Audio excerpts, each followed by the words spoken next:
was when he got subbed out, but great atmosphere, man. I was actually sitting in the supporters section, so shout out to all the supporters out there.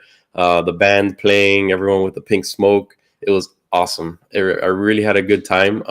It was a general admission supporters area, so it was right in front of the goal, so you got to see all the action right there.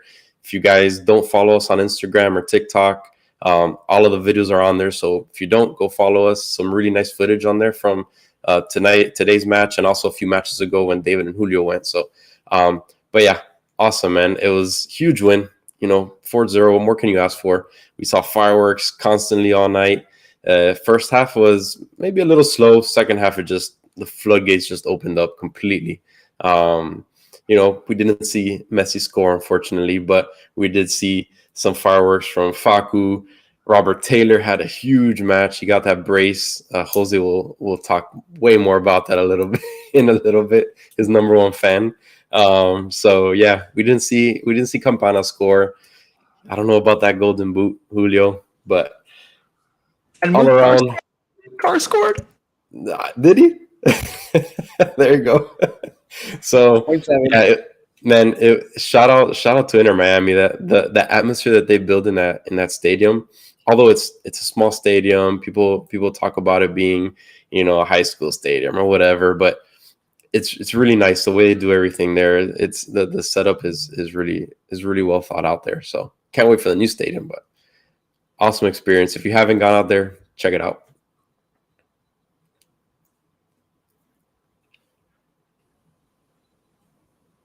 Abe, why don't you tell us about your match prediction that was right? Me? Not me. You guys want me to talk about being right? I'm sorry, I wasn't. Not really. I wasn't expecting it, but yeah, absolutely, guys. I was right again. I was able to predict the total scores. It was 4-0. I did say it was going to be a brace. I got the person who's going to be getting the brace wrong. I said it was going to be our boy Campana, but I don't think anybody on the planet Earth would have guessed that Robert Taylor would have come off the bench and gotten a brace. So let's give Robert Taylor his dues, because he played how we saw him play at the very beginning when Messi first came on. That we're like, oh, Robert Taylor's going to take that next step now with Messi on board, and then he took a step back, and I was actually a little concerned. I mean, I think everybody was a little concerned with Robert Taylor's progression, but this is something that we wanted to see. We saw creativity, we saw aggressiveness, we saw decisiveness in Robert Taylor's play. And I think that nobody is more excited to talk about Robert Taylor and what he brought to the table than Jose is, right? Yeah, very excited. I knew it all along. He's someone that we just all are excited to talk about. No, yeah, I mean, I've obviously been singing his praises. No, I haven't, but yeah, he proved us all wrong. I don't think any of us here were very excited about him. Let's be honest. Let's not throw it all on Jose, but that's fine. We can do that. What, Christopher? we weren't excited about him, but we didn't hate him like you were talking about it. So I agree. No, I agree. Like it's just it's like Julio said the last time. I'm throwing everybody under the bus. He said he's not giving us much. Right? It is what it is. We all felt this, but my hate for him was mostly because he was a wasted body, a wasted position, and nobody ever really did. And they passed it to him, and good luck. We're never getting that ball back, and it's probably gonna be a turnover. But it changed today. Today he was what we saw when he first started with us. So that we were excited about. When Messi came in, he was that spark for us. It wasn't just on Messi, and if he keeps us up, this adds a different element for us. And I think importantly, especially on the first goal, we saw that he did something effective from the left side of the pitch, which is what we've been saying. That Tata's been playing him wrong, putting him at right wing back, at right wing, just on the right side, which is the wrong side of the pitch for Robert Taylor. As soon as he got the ball on the left, he's just way more dangerous. He wants to put on his right boot anyways, and he cut across the top of the box and smacked it cross body. A beautiful strike. And then was the second goal was with his right as well. He caught the no? What he was on right wing at that He was on the right wing, but he hit it with his right again. Yeah. He looped from the left side all the way around. It was just like finally the light that he needs to be on the left, and it's tough because we have Farias who's been performing so well on the left. Like the left side is just so congested with good players on the team that I find it hard for Tata to be like, okay, well, I'm going to justify putting Taylor there by taking any of these players that are playing really well out. But finally, we saw Taylor, and I don't think he really was playing left wing specifically, but he kind of drifted over to the left and then found the space and was able to do something with it, because then the rest of the match he was pretty much on the right side. And maybe it's a byproduct of Toronto not being the best opposition, but man, it was nice to see Taylor getting back in action and doing dangerous things again, because we will definitely need him down the stretch, especially with some of the things that transpired in the first half. And what's fun about when he scores, honestly, is he hits some zingers, man. It's just never like soft touch. It's always bang, like that. There it is, right over the one that he hit over the goalie's head. Like, you just saw the slow motion, and the goalie was like this, like, whoa. Nothing he could do about it. It's just, he thought he was going to lose his head. That's what I was gonna say that too, Jose. I'm like, he doesn't believe in, and I bet if he plays golf, he doesn't. He's very bad at putting. He's not a short game guy. He just likes to crank them, because every single shot that I've seen him actually hit the back of the net has been a cranked shot. So yeah, he has no finesse to him. It's all power shots. It's like you playing FIFA, David. Just power shots all game long. Hey, if you can do it, do it. Except he could actually do it. So. Sometimes across the, and he also does it across the, just across the. It was beautiful.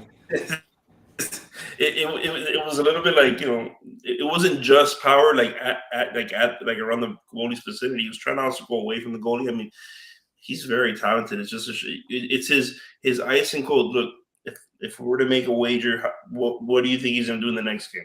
If we were to continue to, and now this is me hitting again.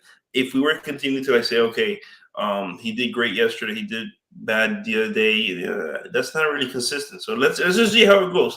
Let him enjoy his brace. Let him enjoy his brace. Let him enjoy his man of the match. This is we're not gonna badmouth him. Let's just give him a night off. How about that, Jose? Let's give him a night off. Enjoy what he did today. Okay. And we can talk about all the other good things that our club did today, and we have to talk about some things that didn't do so well today. Yeah, so let's talk about the first half, because the first half for 35 minutes was an absolute disaster. There was a lot of panic in the group chat. We were just Joseph Martinez, like, get off the pitch. What are you doing? There was the injuries that came down. So, Chris, tell us from the perspective of being at the match, what was it like experiencing the first 35, 40 minutes even?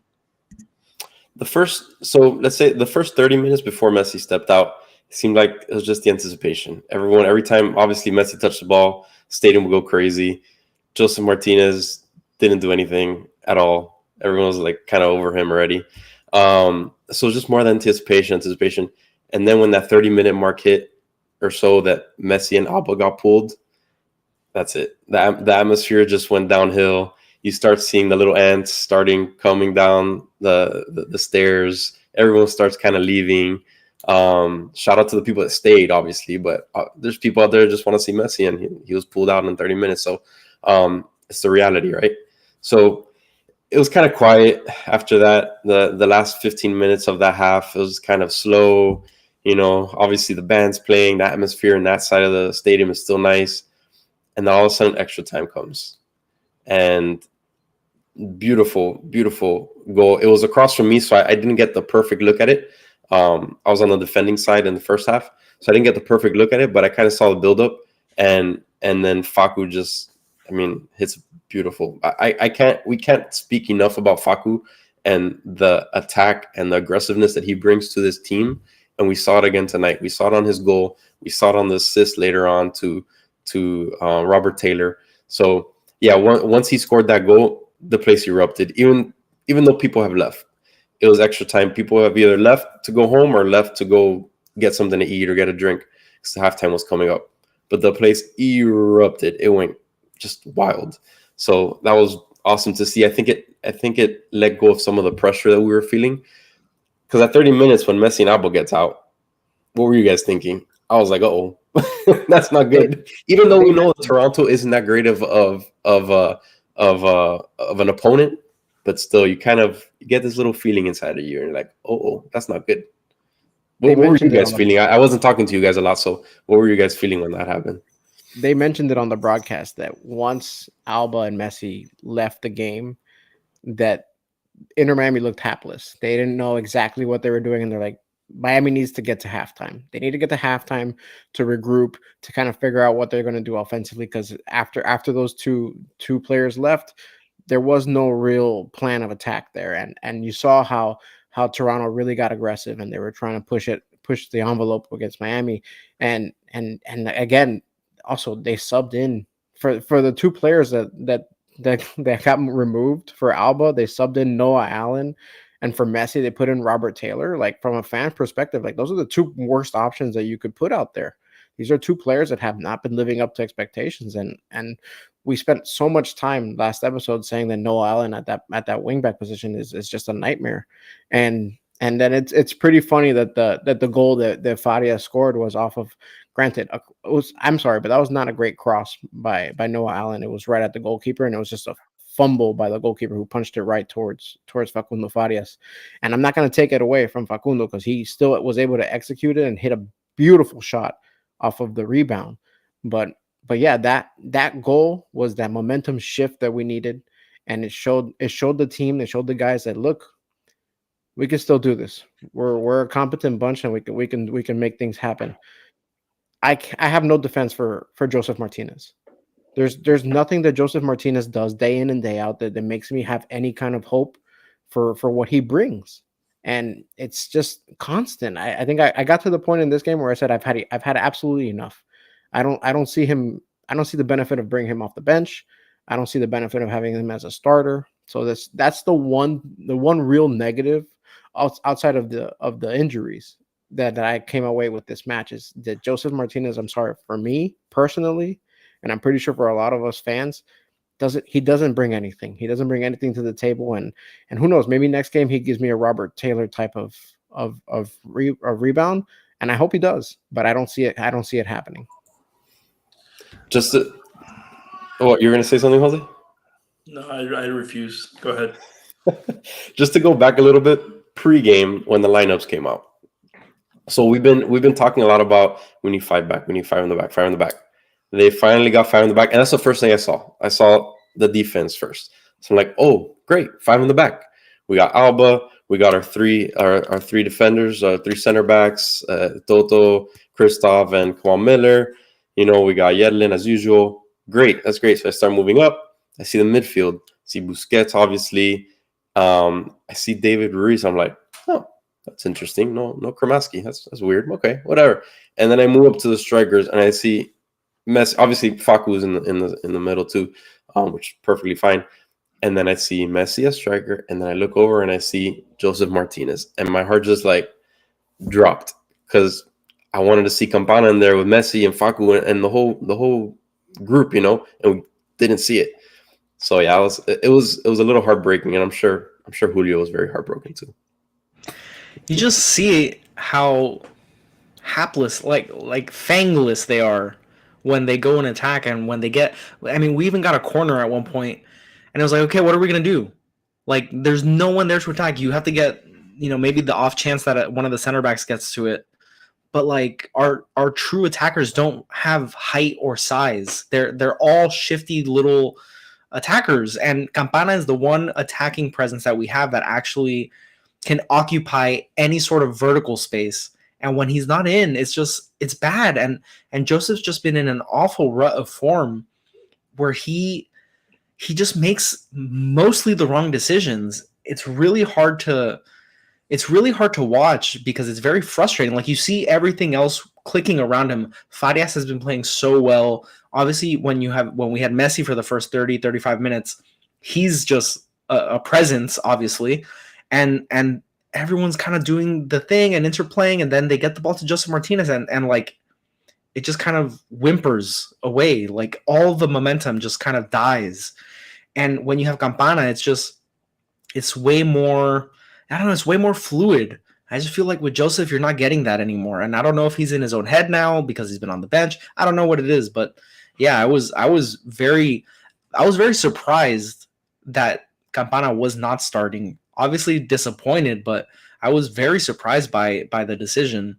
I don't know if maybe Tata is already looking ahead to Orlando and then the U.S. Open Cup final, but I was shocked. And I mean, the whole first half, it was like Joseph mistake, Joseph mistake, Joseph mistake, Joseph mistake. And in the group chat, we were like, this guy just needs to get off the pitch already. Like, it is so obvious that he's just not in good form right now. And it is so frustrating to watch.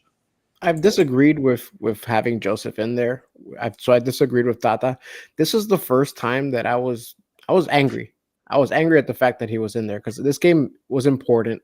I understand that the Toronto's not the strongest team, that they're at the bottom of the table, but we need to get those 3 points. So I don't see the benefit of continuing to just beat a dead horse and keep putting Joseph out there. Like we need to score some goals. And then when those 2 players dropped and Campana's still on the bench, I said if we lose this game, Tata's gonna feel the heat. He's gonna have to feel the heat because I don't know what he's doing continuously, pushing Martinez down everybody's throats. Do you guys think it was more of a resting issue, fatigue on Campana? I mean, he's been playing a lot, Campana, with all the international players out these past couple of weeks. Was it that? Was it Tata just being hard-headed and continuing to want to play Joseph? We do have a couple of big matches coming up, so maybe he wanted Campana to be fresh coming up. I don't know. That's the only thing I could think of to really make sense of it, because we've seen what Campana does. We've seen what Martinez doesn't do. It just doesn't make sense. The outcome was great, but it just doesn't make sense. Yeah, I was gonna say that, Chris. I do think Campana just may have needed the rest, and if we really observe our team, who else are we gonna put if it's not for Joseph? We as striker, we're trying to blend in a lot of different folks up there in the front line. It's not like there's not a lot of guys that are going to bring much other than Joseph. But I will say something. I did feel like Tata's every one of his subs were better than the people that he was subbing out. Messi, we love him obviously. He wasn't up to par today. It is what it is, right? We could say it today. Oh, he took himself out. He had there's a really reason. good chances up until the point where he got taken off. Yeah, I mean, I don't know. It wasn't his best game. It's okay. We're not expecting it. I'm fearing that there is something there. Hopefully not. Hopefully just nothing too serious. Maybe give him another week rest for the final, and we'll go there. But yeah, I mean, I Noah Allen we generally don't like. I'm not a fan of him, but I don't think he was that bad ultimately from what Alba was bringing to the table. I think they needed the rest. And talking about Joseph Martinez, like you were saying, Julio, this isn't the first time that have been looking at him and kind of wondering, man, this guy's not doing very well. When he was in his national team, didn't he have a poor appearance there as well? I mean, he's just been in bad form. It's just trending. Yeah, it is what it is. I think at this point, it's just like, hey, we need a body, And that's the other thing. So they take Joseph Martinez off. They have a slew of subs late in the middle of the second half, and fireworks. We put in that shows you the quality of these players. I saw someone mention that Miami's deep, and that's amazing that we have this conversation that Miami has a bench now. But yeah, these players are quality. They were able to. Then they switched more to a 4-back, and then they had Arroyo and Busquets playing deeper. And then yeah, you just release the horses. They let Kramaski go out there. They have Campana going out there, and then you're just firing away, and you're just putting pressure with less people, but it's more quality up front at the attack. So hopefully this group can do something next week, and we'll talk about that in our next episode. But yeah, we have players, and I do agree that Campana needed the rest. I understand the tactical move that Tata's making. I just don't agree with it. I think that the points are more important right now than the rest, especially if you're gonna put him to play anyways in the second half. How about you start him and then remove him? If you're going to play him, you might as well play him early and get yourself some goals and some breathing room, because we've always mentioned it's a lot easier to play with the lead than it is to come back from behind. Thankfully, Facundo was able to get that goal at the end of the first half, but this one could have gotten away from us, and it would have been embarrassing. I almost would even like to see Robbie Robinson over Joseph Martinez just to mix it up. Like I don't know. It's not working. To your point, Jose, Tata won the tactical battle today. When he made the subs, it was perfect. He switched from a back five to a back four, put in more midfielders, and we dominated the game from that point on. It was like 5, 7, 8 minute stretches where we were just passing. We had one sequence where we must have passed the ball like 80, 85 times. And the crowd felt like it got tired of saying ole because we had the ball for such a long stretch of time. And then finally we turned it over. It was funny enough, Noah Allen eventually turned it over. But it was like crazy. We completely took the air out of the game. At that point, we were already up 2 or 3. And it was just, listen, Toronto is also not the best team. They're one of the worst teams, in fact. But still, to be able to string together possession for such long stretches, I mean, the first half, it wasn't as heavily skewed as it was in the second half. Taking a look at the numbers, in the first half, to me, what stood out, they showed the total passes per team, and at one point we were just over 100 passes. They were right there with us, and that was concerning. They were keeping up with us in passing, which is like that's the basis of our game, is holding the ball, a lot of passes. Everyone was taking way too many touches and then like taking too long, overthinking it. It needs to be 1-2 pass or 1-touch pass. They were taking way too many touches. But in the first half, we had 54% possession. In the second half, we had 67% possession. And it felt like we just squeezed the air out of them.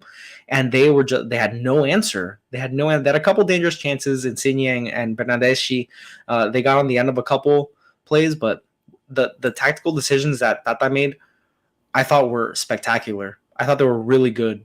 Toto had the best game he's played in a Inter Miami kit. Christoph, I thought he was gonna have to get taken off because he was bleeding from his head. They wrapped him, and the Ukrainian mad lad just went back in and did a spin a Rooney on someone, just put them in the spin cycle, and just sent that guy to a different multiverse.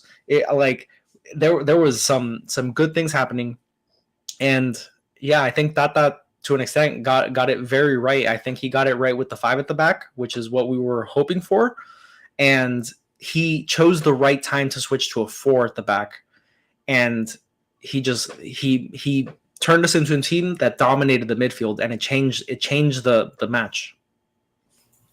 One thing I forgot to mention when I was talking about the first half, it was in the very beginning, actually. I don't remember exactly what minute it was, but they had a really good chance, Toronto did, and Callender made a ridiculous save. I mean, the striker was right in front of him. I don't know how he made that save, but we were talking about, I think Jose, the last couple of episodes, were saying, oh, Callender's not doing anything, blah, blah, blah, blah. No, Callender showed up today as well, because he made that ridiculous save in the beginning, and that could have, with the how do I say it, with how bad we were playing in that first half, if they would have made that goal, that would have just shifted the momentum on their side completely, and who knows if we would have scored in the extra time. God knows, but that was a huge save, and got to give Callender his flowers. We like giving out flowers here. I got to give some flowers to Callender on that one, because that it was so early that save was critical to make. Yeah, that's the one that Busquets had the cookies taken from him, and yeah, it was just one-on-one with the keeper, and like we said, Jose hates Callender until Callender has a clean sheet, right? Yeah, and absolutely. I love him. That's it. Absolutely. That's how it works. That's how it works sometimes around here. And the football gods gave it back to Callender, because that was almost identical to last week's goal or a couple days ago's goal to Atlanta, where the ball kind of hit off the post, and instead of going right along the line this time, it came back out. But I mean, the football gods were like, we owe you one.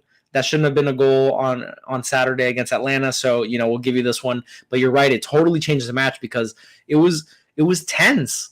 And to your point earlier, Chris, where Facu's goal was like a big release, I mean, it was such a weird first. It was a bloodbath, man. We had Toronto had 2 injuries in the first 15 minutes. Let's see. So in the 12th minute, Vasquez gets hurt. They bring on Servania. Servania in the 26th minute then gets hurt. They have to sub on Ibarra. Then we have Jordi Alba in the 34th minute and Messi in the 37th minute. And then Kristoff had the hit to the blow to the head where he was bleeding. His kit, he had to change his kit because it was covered in blood.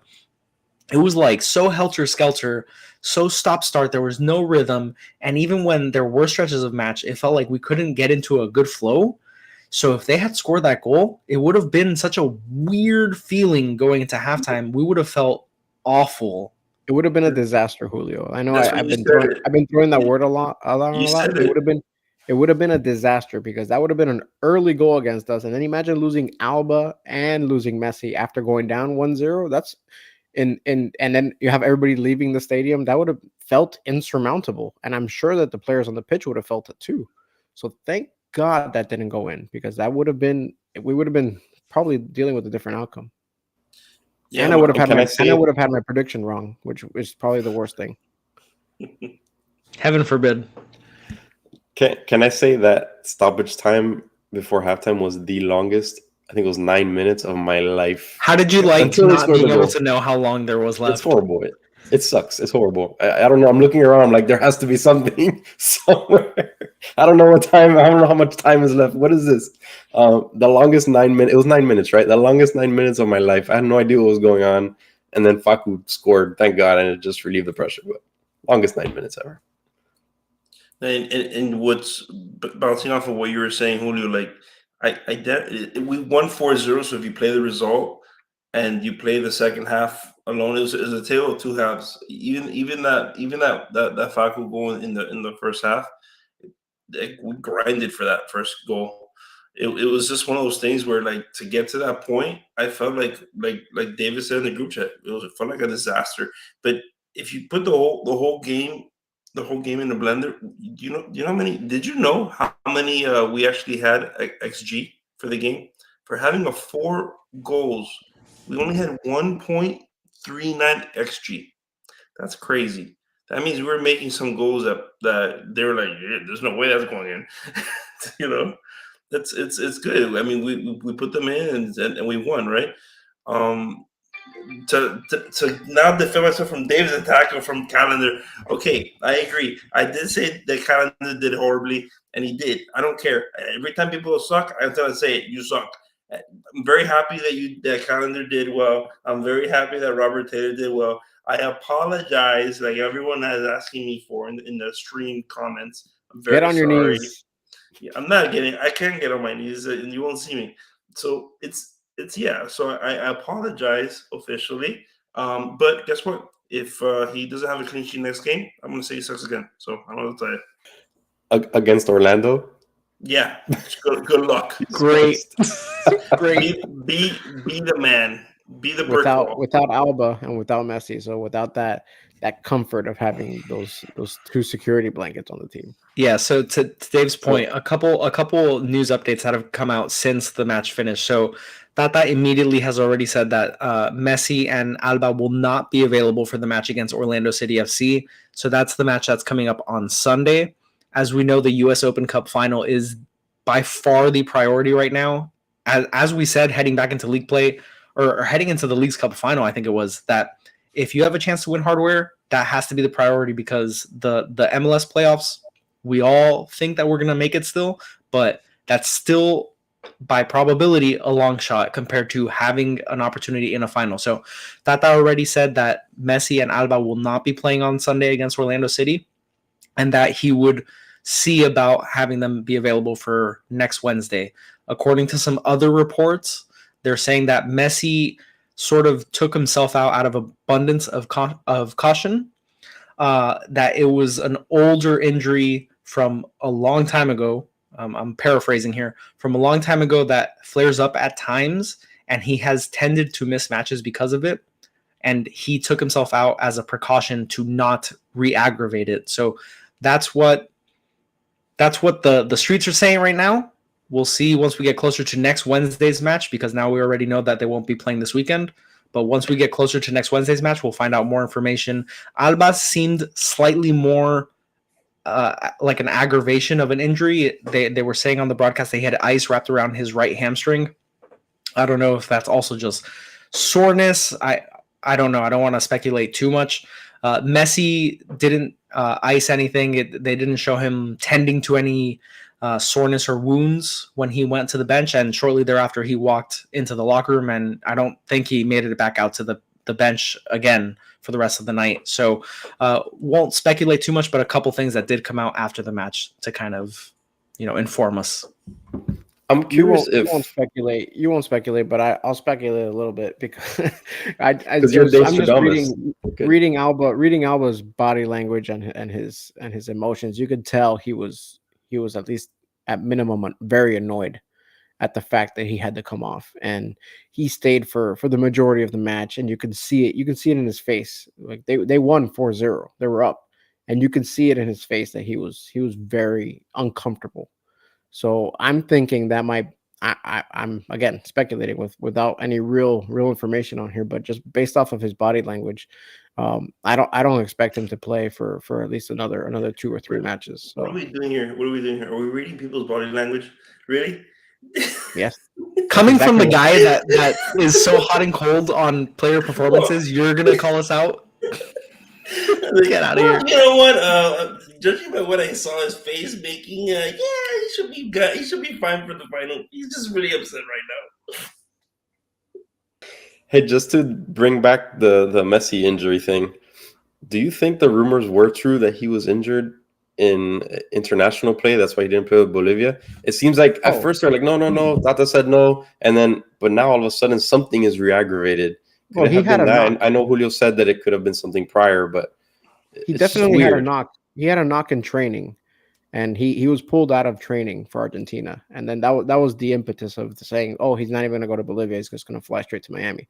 So he definitely had something. Remember, Messi knows that he has a lot to gain from playing in the MLS. That he gets a cut of a lot of the profits, and he wants to make sure that this thing is moving. He knows that if he misses a majority of the matches with a major injury, it's going to affect him personally, but also he wants to win. He wants to win awards.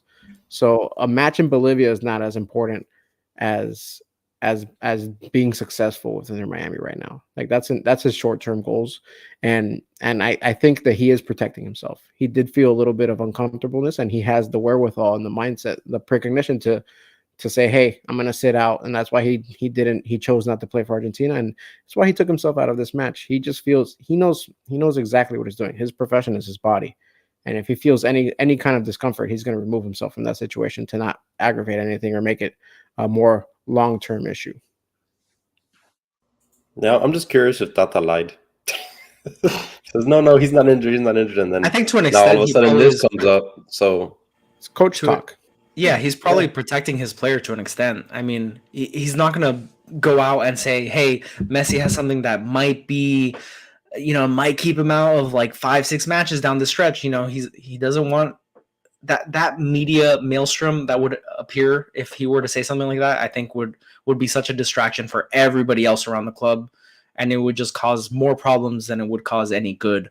So yeah, it's coach speak. Protecting his player, shielding him a bit, even though Messi is a professional that has played at the highest level. I mean, that's what the manager's there to do, is to sort of shield it. And if he has to not tell the whole truth by just omitting certain things, then that's his job. I mean, that's why he's there. That's why we brought in someone that has experience at the level that Tata does. And that's why Phil Neville's no longer associated with the club. Fair enough. Are we going to talk about Farquaad or I don't know. I feel like we haven't talked enough about him. Yeah, let's put the ugly aside. Let's talk about that. Yeah, I'm tired of talking about this. Let's talk about the greatest player. Let's stop talking about the greatest player of all time. Yeah, no, but sure, we can talk about Farquaad. We don't know anything about it. We're worried, like every other fan, like everyone's in the comments saying everybody's really worried about it. Us too. They should be. If he's not in the game in the final, I don't know. It's going to be a rough game. If we're not playing with him in Orlando, I do think we're capable, like a few people said, but it's going to be rough. It's going to be rough sledding. And what sucks about it, and is that I've talked so much, like so much talking up against this Orlando squad. And now I have to eat my words again. So it's going to be amazing. Just constantly eating my words. Seems like a recurring theme over here. It sucks because I would like to be right about that. I would like to be right about like, no, we're gonna go to your house, we're gonna dominate. Which You I need a feel like helmet. You need a helmet in order to be anti. right, Jose. You gotta No, strap up. I need some the anti Dave Stradamus. So let's talk about Facu. So we were talking earlier how the game was sort of just helter skelter. It was going on either side. It felt like Toronto was gaining some momentum, then we took some momentum, then someone got injured, and then we came back. Facu to me is becoming. I don't think he's there yet, but I think he's becoming the type of player that a Hani Mukhtar, Thiago Almada, the Lucho Acosta. I think he's becoming one of those players that can sort of change the game individually. He can get the ball in midfield and carry it up and create problems for the defense by freeing up someone else. He can score the ball himself. I think he's becoming one of these players that the MLS values so much. I mean, forget MLS, that any team values so much. It's so cool. It's so cool to have a player like this that came out of the Argentinian league. I could not have told you a single thing about the guy before he joined Inter Miami. But now that he's here, he's one of my favorite players. Like, he immediately adapted to the league, immediately adapted to his teammates around him, and is becoming one of our best players, not named Messi Alba Busquets. And he plays with such flair. It's something that you really like to see. At one point, he did that beautiful back heel flick pass. And oh my God, I was like, oh, yep, Facundo Farias. He's freaking amazing. It's his development has just been something that's been spectacular to watch. Yeah, it's one thing that you kind of fear. It's like, oh man, is he getting too good too fast? And you know other clubs are gonna be staring at him and gonna be wanting to take him away, and Jose is gonna be quick to sell him. But yeah, I mean, this is just, you feel like it's inevitable if he keeps that trajectory that he's doing right now. He's not long for Europe. That's it. No, I agree. That's literally no. I did the little. He's gone. That's it. That's the inevitable. Just the You flip, Thanos snap. Got it. Yeah, Thanos snap. Yeah. So no, I'm really excited about his growth. His development just is constantly getting way better. I just enjoy his composure, his poise. It's not about. I feel like he was a little bit nervous initially, obviously playing with the greatest player ever, and then all of a sudden he's just becoming one with the game, and it almost feels like he's our engine when Messi's not there, and it's really cool to see, some a player that just came, and it's not like he's a veteran coming from La Liga, right? Like it's from our from our little farm system in Barcelona. It's just one of those things that, like, we just plucked them out of Argentina, and all of a sudden this guy's doing great. It's amazing. I think there are very few players, not just in our club, but across the league, that have the ability to have such composure and be able to carry the ball up the pitch and be the playmaker. I think there are very few players that are able to do that effectively every single match. And having that is such a tremendous value for a club, because we're blessed to have two, right? We have Messi, who's the greatest to have ever done it. And now we have Facu, who is, was relatively unknown outside of his league and country, I'm sure. And now he's becoming this like budding star. And now we have Kremaski, who's shown great flashes, had another very nice goal tonight. And we're starting to develop this young core. And it'll be very interesting to see if we want to be the club that has the homegrown players that play, through the prime of their career here. If we're going to become sort of the launch pad of young players and sell them off into Europe. If David Beckham wants to be the Galacticos of the MLS and buy the superstar players either at the prime or in the twilight of their career, it's going to be really interesting to see how the front office manages this long term. Because right now it's great. We have a good blend of everything. But I think the identity of Inter Miami will really be formed over the next 5 years. And it'll be interesting to see which route they mainly choose to follow. But it's funny because I'm gonna do something that David hates. I'm gonna talk about the Heat, right? So the Heat have a farm system where they're just plucking players from the summer league, players that nobody else wants, right?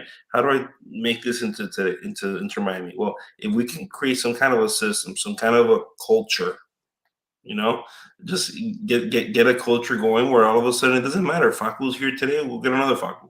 Like that's when it becomes like, okay, now you're selling off Facu. Now you can make way for bigger names, and that's how the system gets going.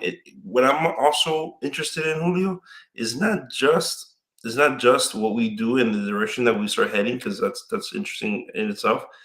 But in December, they're going to start making some rule changes, and I'm pretty sure, depending on how those rule changes are applied, how will it impact our decision making at that point? You know, because we're kind of limited with what we can do, right? Because right now, yeah, okay, we have a great blend, but if they start opening some slots and international slots, it's a bloodbath now. Now we can really get our team better. Yeah, I imagine they have a general idea of a plan right now. But to your point, when the rules change, they're going to have to adapt those plans based on whatever changes or doesn't change. Yeah, I mean, that whole conversation will be very interesting, and we can get more in depth into it during the offseason. I think we would be remiss not to talk about the standings now that most matches, I think, tonight have finished. So there were quite a few matches tonight. For the most part, things went our way. And we have 6 matches remaining, and we are currently 5 points back of DC United, who are in the final play-in spot. We are 6 points behind Montreal. These two teams have played more games already, so we have 2 games in hand over DC United, 1 game in hand over Montreal. I think we're in a really good spot. Every remaining match, I believe, is against Eastern Conference opponents. I know we have Charlotte twice. We have NYCFC. We obviously have Orlando.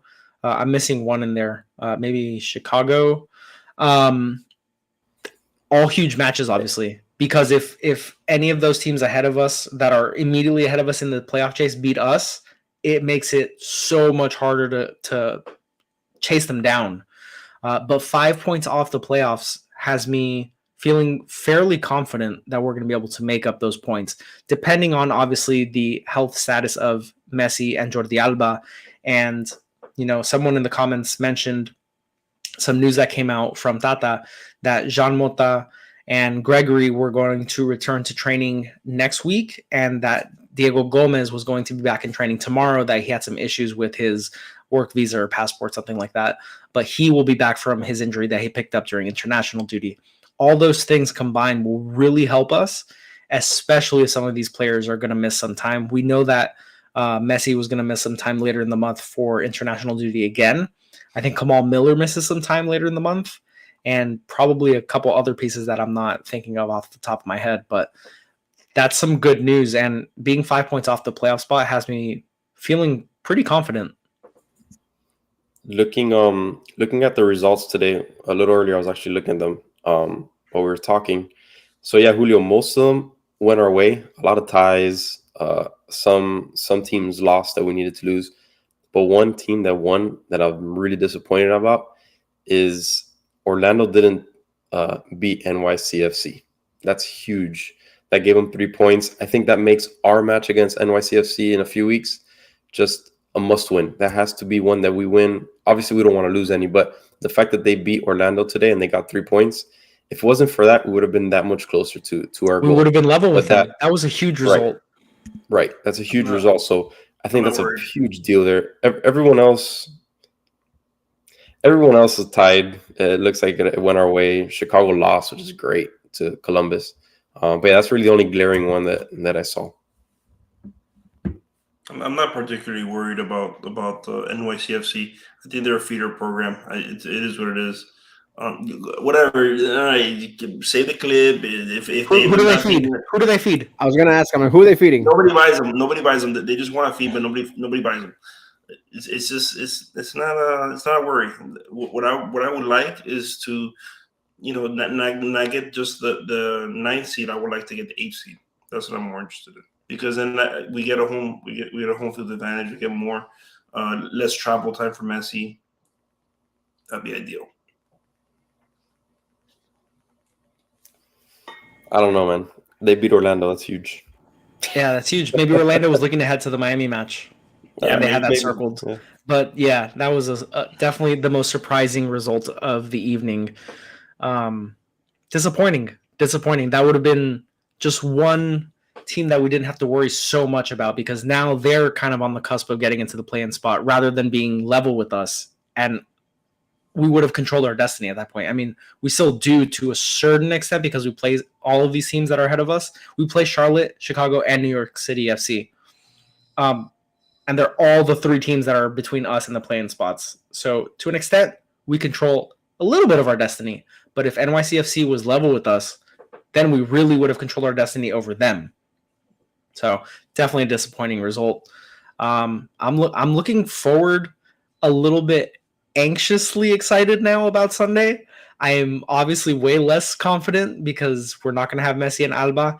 I am shocked that Busquets has played 90 minutes seemingly every match. I think the rest for him is coming, and I don't know when it's coming. But if we're prioritizing the US Open Cup next Wednesday, I don't know if that sort of just rests a bunch of people on Sunday and rolls out like a weird hodgepodge lineup. I don't know, but we can dive into that more in our preview episode. I think we'll likely publish that tomorrow night. Yeah, so I don't know. Do you guys have any closing remarks? Any final thoughts on the Toronto match? Not on the Toronto match, but going back to what you're saying about NYCFC, they also have 2 games ahead of us. We have 2 games that we can gain on them, right? So they've played 30 games, we played 28. So if all things were the same, right, we would jump them if we just do what we got to do, right? So we still kind of control our own destiny in that sense. Something to think about. Yes, I mean they're 3 points ahead of us. So yes and no. If they were to win out every single game and we were to win out every single game, they would still, well, I guess, depending on the matchup between us. Impossible. Wrong. Okay, but wrong. If we were to beat them, we would be level, and it would come down. It would come down to goal differential. And if they beat us, it would come down to goal differential on the opposite side. Which we're two goals away, which is funny because they were saying on the telecast that we're worried about the goal differential. I was like, oh, I didn't realize it. But when you look at it, we just jumped a lot of people on goal differential today. Like that 4-0 result is pretty amazing. I kind of wanted one more. That way I could be more right than David, but it is what it is. We're not going to talk about that. Yeah, I think we already beat that horse then. And then kept beating it, right? You keep beating the dead horse. Anyways, so the preview episode for Orlando City FC, like I said, we'll probably come out with it tomorrow night. So it'll be available for everyone when that goes live. To everyone that's here in the YouTube Live, thanks so much for joining us. Make sure, if you haven't already, the link for the EAFC giveaway is in the description below.